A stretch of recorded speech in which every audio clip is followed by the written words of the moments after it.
Welcome, friends, and let me tell you a story of heartbreak and redemption. Enjoy the story. Valerie Fontaine sat vigil by her husband Walter's hospital bed, her perfectly made-up face a mask hiding the anguish within. Just a month after their third wedding anniversary, her beloved Walter was wasting away from a mysterious illness that had him looking decades older than his 33 years. "Oh, Wally," she whispered, gently brushing back his thinning brown hair. "My one true love, the doctors here still can't figure out what's making you sicken like this. But I swear on everything holy, I won't stop until I find a cure and make you well again." Her mind drifted back to the day they met, 5 years earlier. She had been a high-powered workaholic CEO brought in as a patient, slowly killing herself through constant stress and neglect of her health. The young, brilliant Dr. Walter Miller had taken one look at her frazzled state and lit into her like a schoolgirl. "Miss Fontaine, do you have any idea how much damage you're doing to your body?" he had scolded her.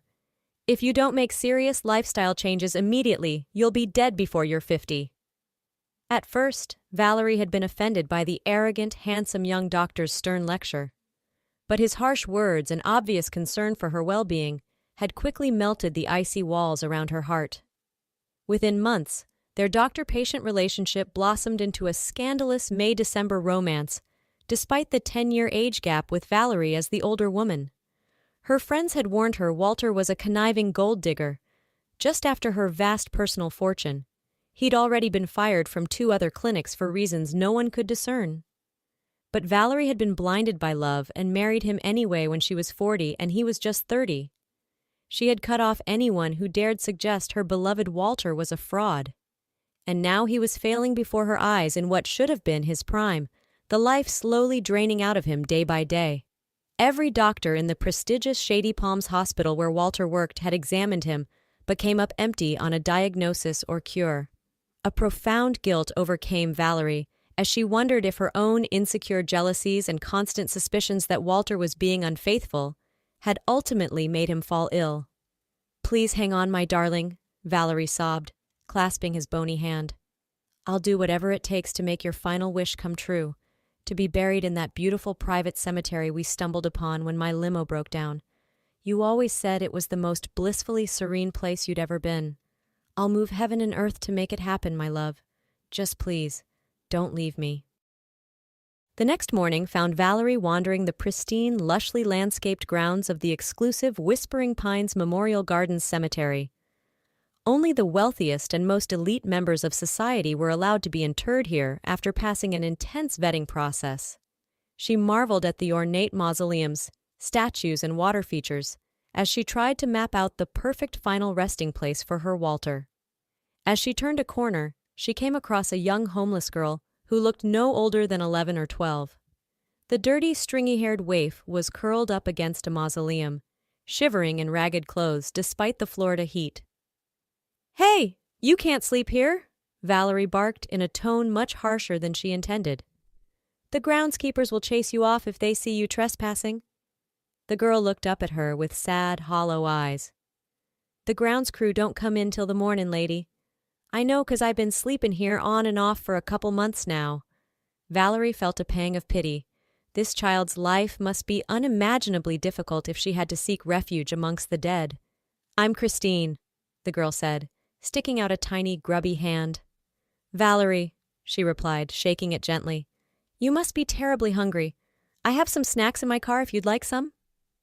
Hope flickered in Christine's sunken eyes as she quickly nodded and followed Valerie to her sleek black Jaguar sedan. Pulling a bag of chips, granola bars, and an orange juice from the front seat, Valerie couldn't help but notice how the girl ravenously scarfed down every morsel in seconds. When was the last time this poor creature had eaten? "My folks, they make me come panhandle out here near the cemetery to get 'em drinking money," Christine said between mouthfuls, seeing the sad look in Valerie's eyes. "So they're addicts and neglecting you," Valerie stated more than asked, her heart breaking for this child. "That's no life for a young girl. You deserve so much better." Christine just shrugged, the very picture of hopelessness in one so young, and asked, "Why did you come here? Do you have someone here?" "No, not yet." "Not yet?" "Yes, my husband. He's in the hospital now. Apparently he's only got a little bit left. Valerie sobbed. He really wants to be buried here. I see. Is he a tough guy? No, he's just a doctor. He's a doctor and he can't cure himself? As you can see, it happens. What's he sick with? I don't know, neither does he. He's just fading away. Christine looked around shiftily before leaning in close to Valerie, lowering her voice to a whisper. My Gram always said when someone gets a weird wasting illness like that with no cure, it means a house spirit has attached itself to him, trying to smother him out. Valerie felt a bewildered laugh rise in her throat.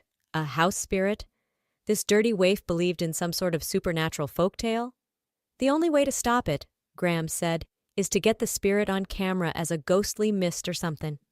Then take the footage to a church to perform a ritual and banish it away from whoever it's latched onto. If you want to save your man, you better try it and see if anything shows up. Valerie opened her mouth to laugh off the ridiculous superstition. But then she closed it, really considering Christine's words. Walter was dying before her eyes with no medical explanation. Maybe, just maybe it was worth a shot, no matter how ludicrous this spirit idea sounded. Christine, you may be onto something, she finally said. In fact, I'm going to see about having a camera installed in Walter's room first thing tomorrow.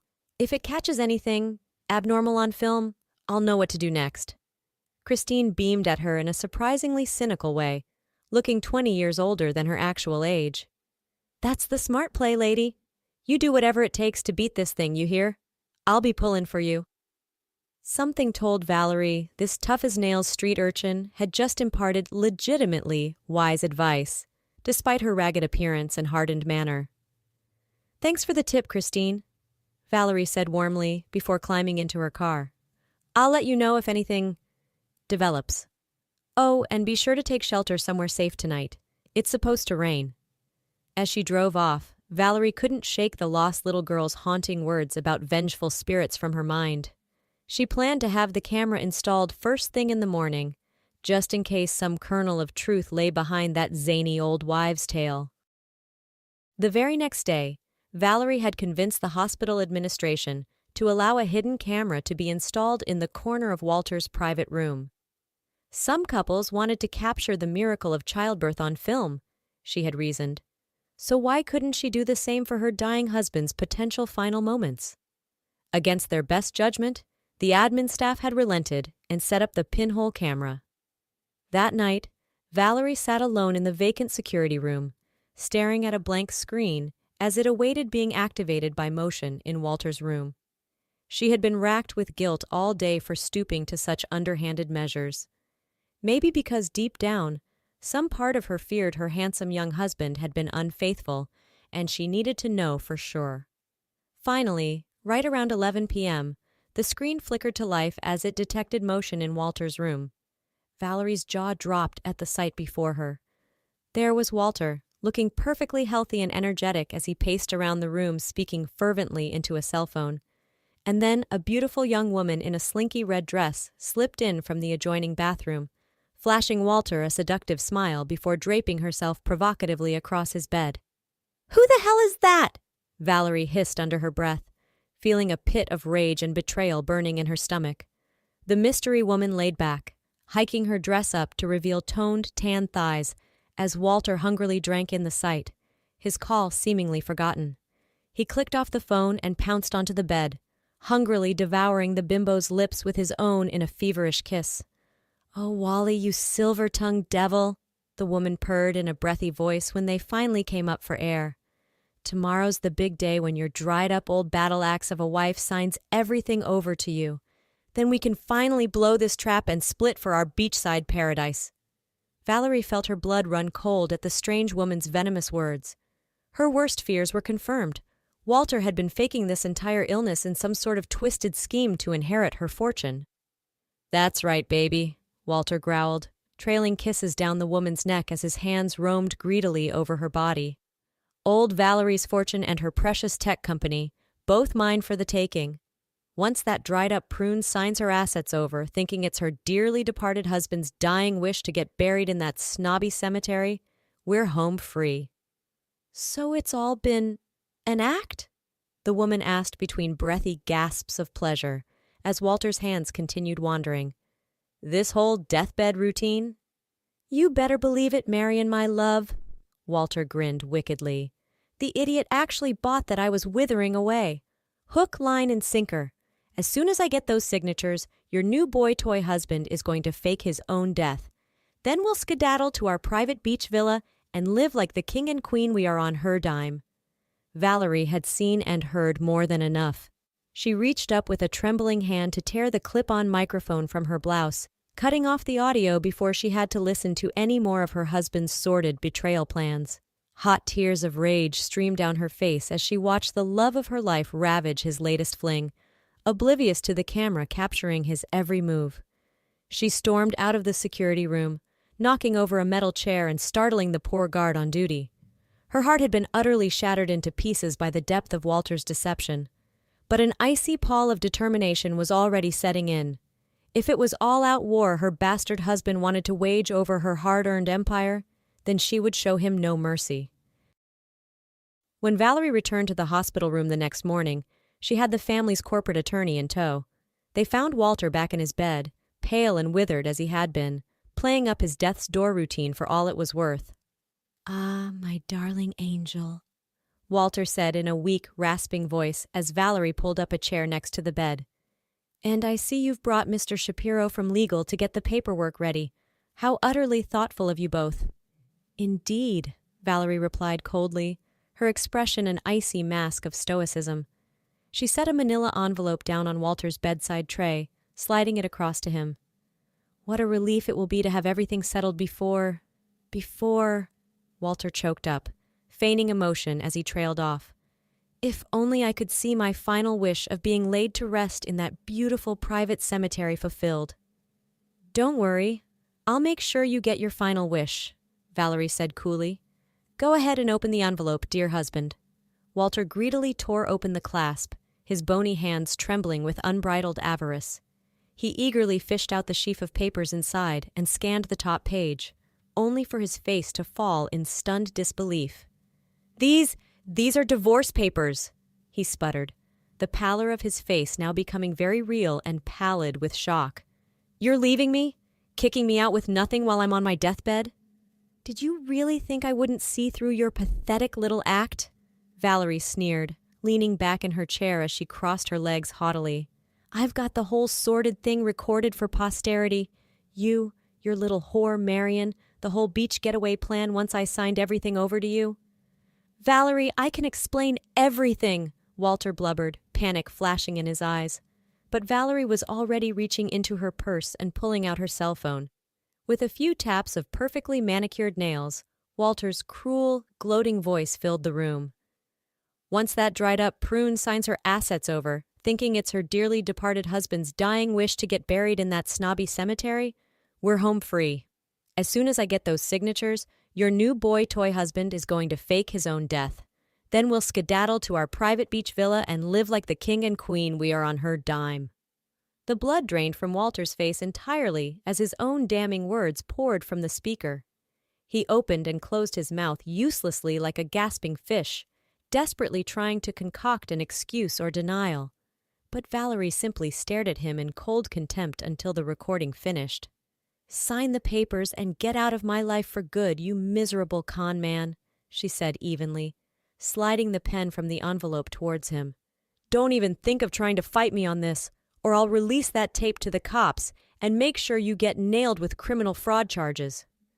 Walter's shoulders slumped in total defeat. Saying nothing, he took the pen with a trembling hand and scribbled a shaky signature across the thick divorce papers. Valerie didn't even feel the slightest flicker of emotion as she watched her marriage get dissolved in the literal blink of an eye. She just silently stood, gathering the freshly signed papers before turning to the lawyer. "Make sure these get filed immediately, Mr. Shapiro," she said, her voice dripping with cold venom as she stared daggers at her soon-to-be ex-husband one last time. "As for you, I hope you and your little girlfriend have a lovely life together on the streets where you belong. Don't ever try coming near me or my company again, or I'll have you thrown in prison so fast it'll make your head spin." With that, she spun on her designer heel and marched from the room without a backwards glance. Her heart panged briefly with the loss of the life she thought she had, but the pang was quickly replaced by an overwhelming sense of freedom. The lying, cheating albatross around her neck was finally falling away. As Valerie's limo pulled up to Whispering Pines Memorial Gardens a few hours later, she felt an odd sense of tranquility and new beginnings wash over her, as if being here was ushering out the dark, troubled chapter of her marriage and beckoning a fresh start. She stepped out into the still afternoon heat, surveying the immaculately groomed landscape around her. Taking a deep, cleansing breath, she began winding her way along the labyrinthine paths as if drawn by an unseen force. Sure enough, she soon spotted the ragged form of Christine huddled against a marble crypt up ahead, looking utterly defeated and exhausted. As she drew closer, the heartbreaking sounds of the little girl's terrified whimpering reached her ears. Valerie quickened her pace into a jog, panic seizing her chest. "Christine! Christine!" she cried as she turned the corner, only to be met by a horrific sight. The young homeless girl was curled up in a trembling ball, her frail arms shielding her head as she took blow after blow from a grimy, barrel-chested man with a ruddy, drunken face. The reek of stale booze and cigarettes assaulted Valerie's nostrils as she raced up to the foul vagrant. "Hey! Get your filthy hands off of her right now!" she screamed, shoving the bum away from the whimpering child with all her might. The drunken man reeled backwards, squinting blearily at Valerie through bloodshot eyes. "Who the fuck are you, lady?" he slurred, steadying himself against a headstone. "This here's my no-good kid, and I'll beat some sense into her if I goddamn well please." "You miserable wretch!" Valerie spat, positioning herself protectively in front of the cowering Christine. "How dare you raise a hand against a child, you pathetic, cowardly animal! Get out of here right now before I call the police!" The bum narrowed his booze-addled eyes menacingly, seemingly contemplating taking a swing at this well-dressed fancy woman. But Valerie held her ground, back straight, and chin jutted out defiantly. After a tense moment, the drunk seemed to think better of it and turned to stumble away, muttering a string of curses under his foul breath. As soon as he was gone, Valerie whirled to kneel beside Christine's shuddering form. "Oh, sweetheart, oh my God," she whispered, tears springing to her eyes at the pathetic state of the girl. Trembling from head to toe, Christine had a blossoming black eye and split lip where her father's blows had landed. Streaks of grime and dried tear tracks coated her hollow cheeks. Gingerly, Valerie reached out and took Christine into her arms, cradling the frail child to her chest. At first the girl flinched and tried to pull away, her eyes wide with fright. But then something in Valerie's soft, soothing motions and words seemed to reach her. "Shh, shh, you poor thing," Valerie cooed, rocking Christine gently as she stroked her matted hair. "It's okay now. You're safe. That monster will never lay a hand on you again. I promise." Christine said nothing, but her frightened trembling slowly subsided as she melted into the comforting embrace. Tear after tear rolled down Valerie's cheeks, her heart utterly shattered by the realization that this sweet child had been suffering unspeakable horrors right under her nose.